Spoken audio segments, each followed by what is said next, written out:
Yo, what is up? I'm Zach. Welcome back to my channel of RWBY Mythology. Today I give you guys a spoiler review for RWBY Volume 9, Episode 2, or Chapter 2, whatever you want to call. And this episode basically starts where we last left off, basically. And this will be a major spoilers.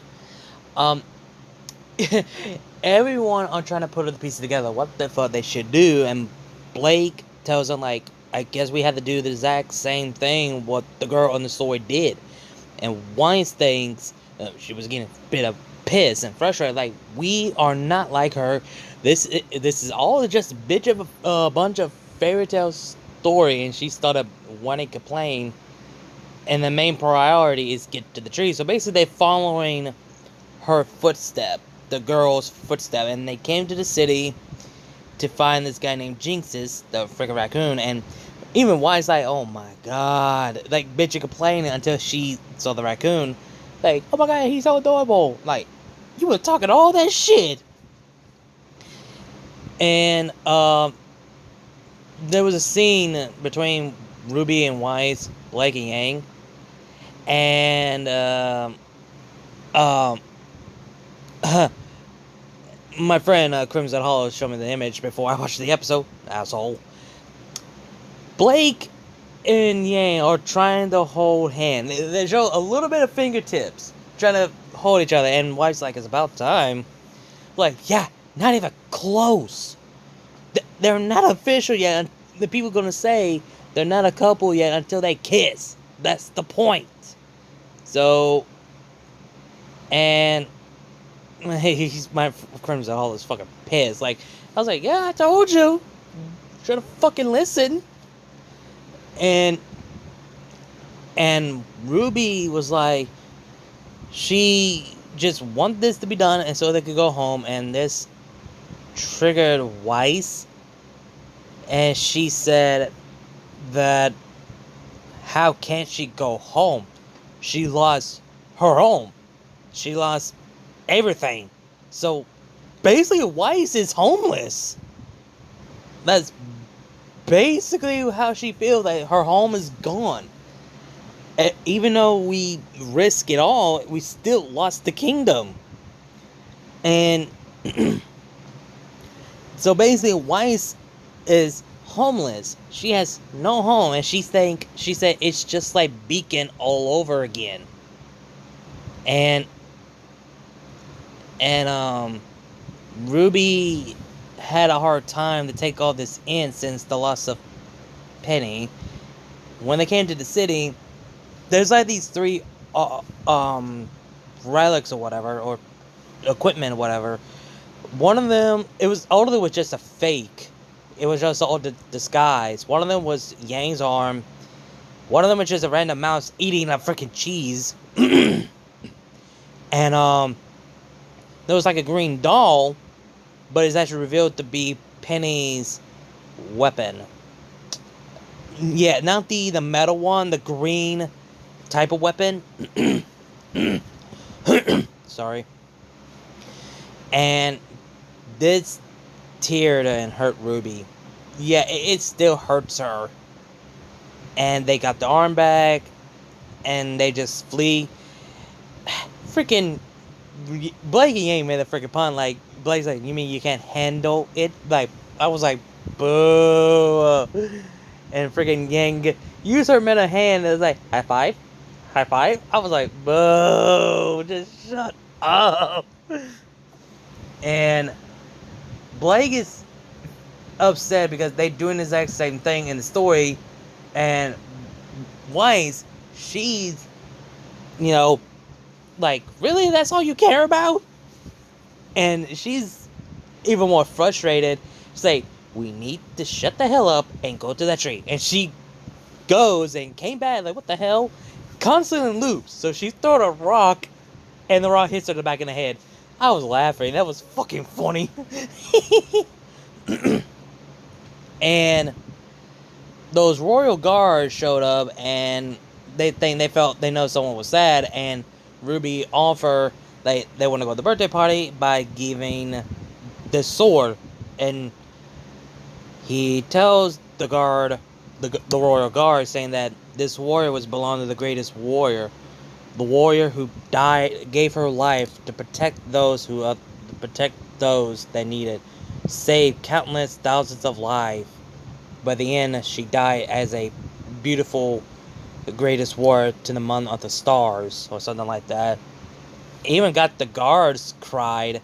Hell, even uh, the Blake, Yang, and Weiss, they actually felt like they were gonna break down the teal. They just felt like, jeez, I could tell this episode, I could tell this volume is gonna be, yeesh, cause hell, I mean, I don't know how I think about. If you guys saw how this gonna change and impact the characters at the volume 8 video I made, like, Weiss gonna feel like her home is gone and everything she just witnessed. Yeah, I actually got what I wanted, because yeah, a little bit I wish we could have seen, but at the same time, it was like, damn, bro. It was, damn. I don't know what else to say, because I finally got how Weiss should feel like, and Blake and Yang, yeah, it was obvious. I got that one easily. RWBY, yeah, she's gonna be devastated and still gonna be in the deep despair. I mean, the freaking opening says so for herself. Like, you have 4 groups to get in line. RWBY is falling behind slowly because of that despair. And I still want to see how John's gonna take this all in. The same goes for, well, Neo's gonna be bloodthirsty. And what else? It's just, damn. So the episode ends when RWBY tells them like instead of just doing this our way, we basically telling them, saying like, how about we just stop doing, but by trying to change everything, just go along with it. Basically saying just go with the flow and go how the story tells. So basically, they're doing, pretty much going to do the same footsteps of Alice, or whatever her name is. Alexis, whatever her damn name is. So basically they had to follow her footsteps to get to the tree. So that's basically what they're going to do. Basically go along with the story. And I think there's some few things going to change here and there, or whatever, that is based on the story they heard from Ospen. But yeah, the only 2 things, the 2 characters I actually like and enjoy that how they going through and feel, is Weiss and RWBY. For the first time, like, I'm glad Weiss, it felt, sad and lost and homeless, because she just lost her home, everything, and was gonna give her a new purpose. But is she still gonna honoring her grandfather's legacy? How is she gonna do it without Atlas?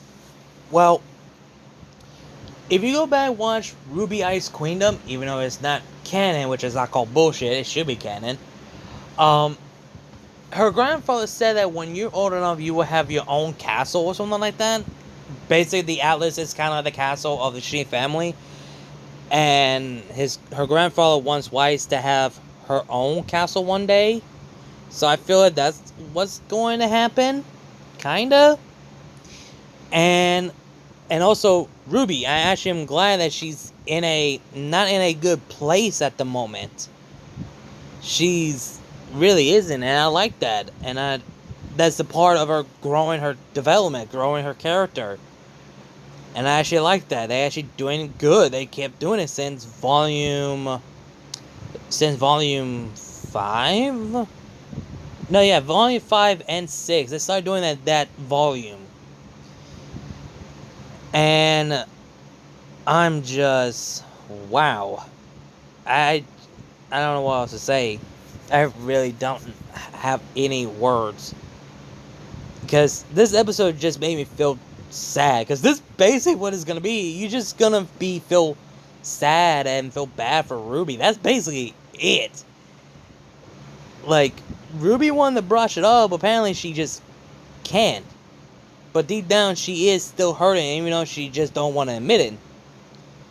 Because her main priority is just follow the story and get home. That's it.